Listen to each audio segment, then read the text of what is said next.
19 kilo எடை கொண்ட வணிக பயன்பாட்டிற்கான சிலிண்டரின் விலை 16 ரூபாய் உயர்ந்து 1754 ரூபாய்க்கு விற்பனை. வீட்டு பயன்பாட்டிற்கான சிலிண்டரின் விலையில் எந்தவித மாற்றமும் இல்லை.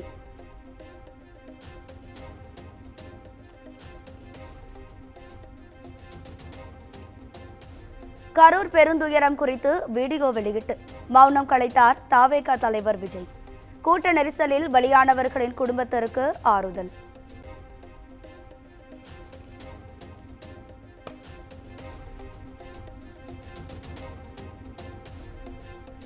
மீண்டும் அசம்பாவிதம் ஏற்பட்டுவிடக் கூடாது என்பதற்காகவே உடனடியாக கரூருக்கு செல்லவில்லை. பாதிக்கப்பட்ட மக்களை விரைவில் சந்திப்பேன் என்றும் விளக்கம்.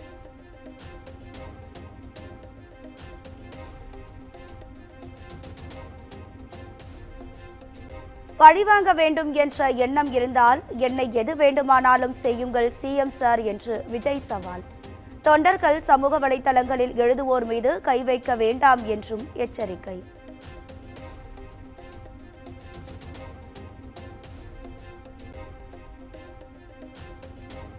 ஐந்து மாவட்டங்களில் நடைபெறாத சம்பவம் கரூரில் மட்டும் நடைபெற்றது எப்படி என்று விஜய் கேள்வி.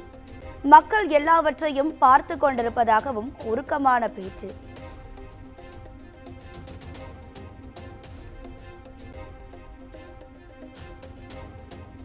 கரூர் பெருந்துயரம் தொடர்பான அனைத்து உண்மைகளும் விரைவில் வெளிவரும் என்று விஜய் நம்பிக்கை. கரூர் மக்கள் சொல்வதெல்லாம் கடவுளே நேரில் வந்து சொல்வது போல் இருப்பதாகவும் வீடியோவில் பேச்சு.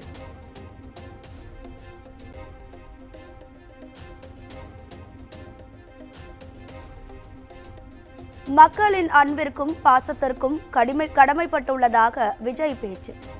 அரசியல் பயணம் இன்னும் வலிமை மற்றும் தைரியத்துடன் தொடரும் என்றும் உறுதி.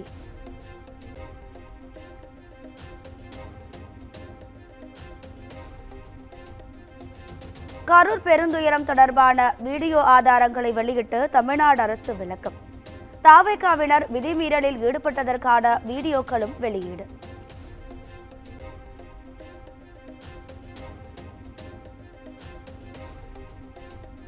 விஜயின் பரப்புரைக்கு 20,000 பேர் வருவார்கள் என கணித்ததாக அரசு தரப்பு விளக்கம்.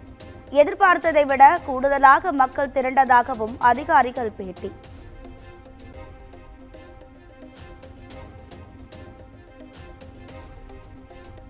கரூருக்கு விஜய் குறித்த நேரத்தில் வந்திருந்தால் கூட்ட நெரிசலை தவிர்த்திருக்கலாம் என அரசு தரப்பு விளக்கம்.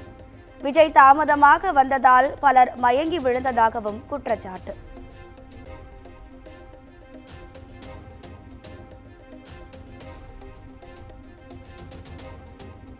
விஜயின் பரப்புரை கூட்டத்தில் பலர் மயங்கியதாக அழைப்பு வந்ததால் ஆம்புலன்ஸ்கள் சென்றன. பதற்றமான சூழலை தடுக்கவே இரவோடு இரவாக பிரேத பரிசோதனை நடைபெற்றதாகவும் அரசு தரப்பு விளக்கம்.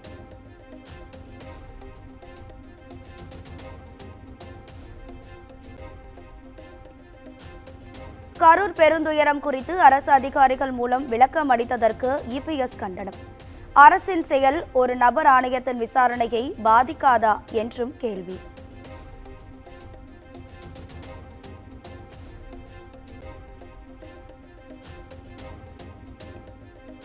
தவேக தேர்தல் பிரச்சார மேலாண்மை பொதுச் செயலாளர் ஆதவ் அர்ஜுனா மீது வழக்கு பதிவு. சமூக வலைதளத்தில் சர்ச்சைக்குரிய வகையில் பதிவிட்டதற்காக சென்னை மத்திய குற்றப்பிரிவு போலீசார் நடவடிக்கை.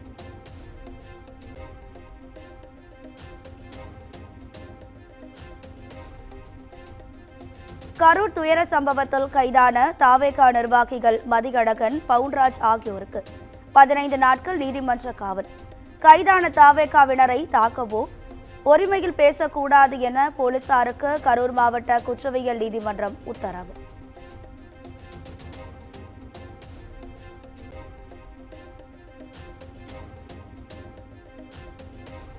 கரூர் சம்பவத்தை தொடர்ந்து பரப்புரை கூட்டங்களுக்கு அனுமதி கேட்க வேண்டாம் என்று கட்சியினருக்கு தவேக தலைமை அறிவுறுத்தல்.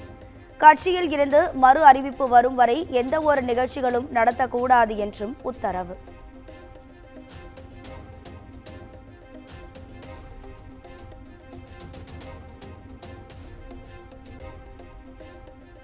கரூர் துயர சம்பவத்திற்கு பின் தவேக தலைவர் விஜய் களத்தில் நிற்காமல் ஓடியது ஏன் என்று திமுக எம்பி ஆர் ராசா கேள்வி.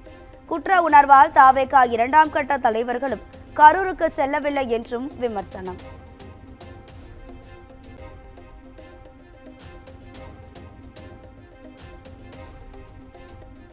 ஹேமமாலினி எம்பி தலைமையிலான 8 பேர் கொண்ட பாஜக குழுவினர் கரூரில் ஆய்வு. 41 பேர் பலியான வேலுசாமிபுரத்தில் நடந்த சம்பவம் குறித்து கேட்டறிந்தனர்.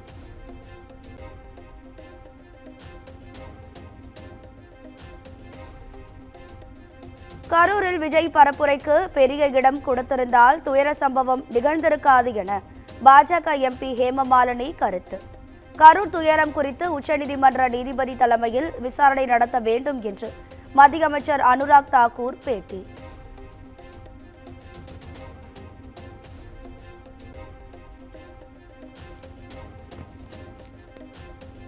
கரூர் சம்பவம் தொடர்பாக காங்கிரஸ் பொதுச் செயலாளர் வேணுகோபால், எம்பிக்கள் விஜய் வசந்த், ஜோதிமணி உள்ளிட்ட குழுவினர் ஆய்வு.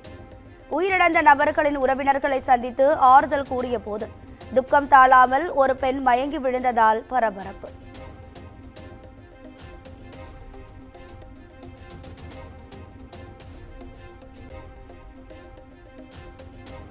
சென்னை எண்ணூர் அனல் மின் நிலையத்தில் கட்டுமான பணியின் போது சாரம் சரிந்து விபத்து. புலம்பெயர் தொழிலாளர்கள் 9 பேர் உயிரிழந்த சோகம்.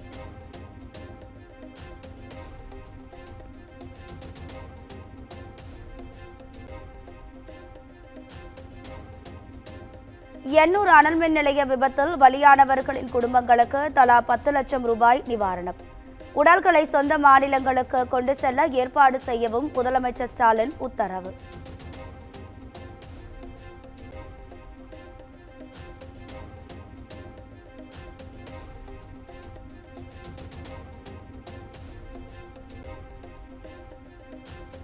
திருவண்ணாமலையில் ஆந்திர மாநில பெண் பாலியல் வன்கொடுமைக்கு உள்ளான விவகாரம்.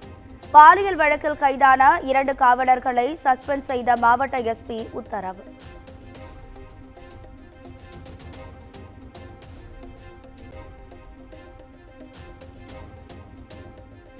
திருவண்ணாமலையில் பாதுகாப்பு அளிக்க வேண்டிய காவலர்களை இளம்பெண்ணை பாலியல் வன்கொடுமை செய்த சம்பவம். முதலமைச்சர் மு.க. ஸ்டாலின் என்ன பதில் வைத்துள்ளார் என எடப்பாடி பழனிசாமி கேள்வி.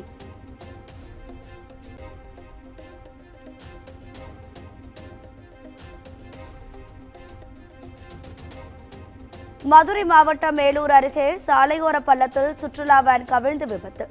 பெண்கள் உட்பட 15க்கும் மேற்பட்டோர் காயங்களுடன் மருத்துவமனையில் அனுமதி.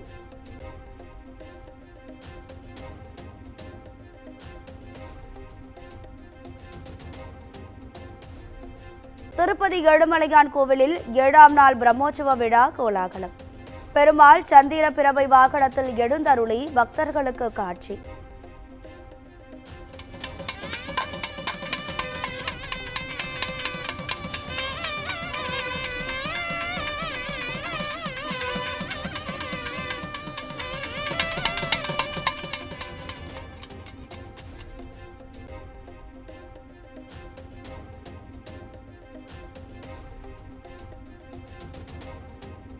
புதுச்சேரி கடை வீதிகளில் களை கட்டிய ஆயுத பூஜை பொருட்கள் விற்பனை. பொறி, கடலை, பூக்கள் ஆகியவற்றை உற்சாகத்துடன் வாங்கி சென்ற பொதுமக்கள்.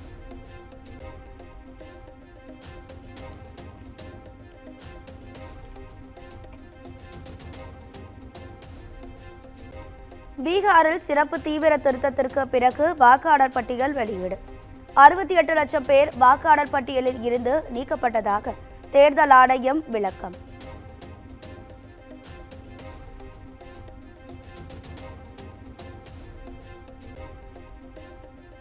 பாகிஸ்தானில் துணை ராணுவத்தின் தலைமை அலுவலகம் அருகே குண்டுவெடிப்பு. 10 பேர் உயிரிழப்பு, 30க்கும் மேற்பட்டோர் படுகாயம்.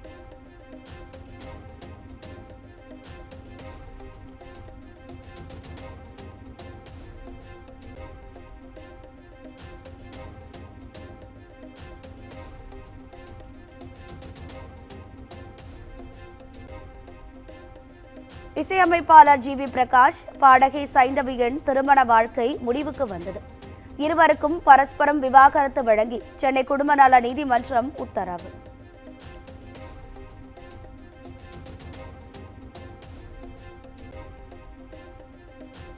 காசா போரை முடிவுக்கு கொண்டுவர 20 அம்ச திட்டத்தை முன்வைத்த ட்ரம்ப் 3 நாட்களில் பதில் அளிக்குமாறு ஹமாஸ் அமைப்புக்கு கெடு விதிப்பு.